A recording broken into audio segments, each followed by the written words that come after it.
because electricity will not go through a bad conductor.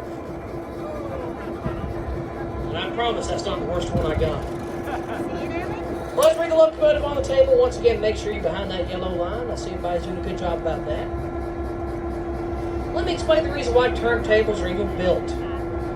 When we head over to the shop, you'll be able to see one of our steam locomotives. You will notice that it is built facing forward. Now, it can go backwards. However, as steam locomotives got bigger, so did their tenders.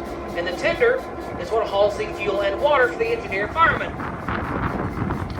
That meant they couldn't see going backwards. Unlike locomotives such as 710, the engineer drives up there can see going down any direction.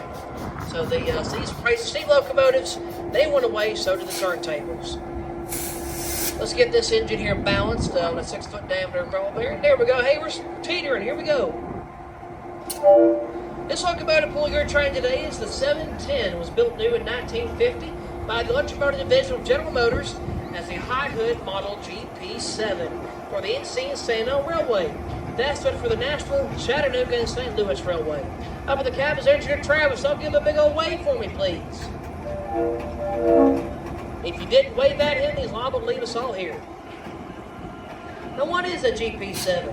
GP stands for General Purpose. This was an all-you-need, can-do-anything locomotive. It can pull freight trains, passenger trains, or go switching in a rail yard. 710 mostly saw service pulling freight and switching duties. In 1957, the Louisville and Nashville Railroad, the L&N, would fully acquire the NC and St. L. This would become L&N 478 until 1978, when it was sold to an itty-bitty railroad I bet none of you have probably never heard of called Amtrak. They used that locomotive after it was involved in a major collision with Louisville and Nashville, had it repaired, put it to work on their maintenance of way trains on the Northeast Corridor. It's a stretch of rail between Washington, D.C. and Boston, Massachusetts. They retired it. We had it acquired here at the museum in the early 2000s, restored in 2004. This is exactly how it would have looked built brand new from EMD shop in LaGrange, Illinois. The 17 is now a model GP9. It can produce 1,750 horsepower. Behind that cab is a 16-cylinder General Motors diesel engine. Turning an electric generator makes about 600 volts electricity, sends it down to the wheels. On each wheel is something called a traction motor, and that is what that's what makes the power for our locomotive. Matt, I need about an inch toward the road.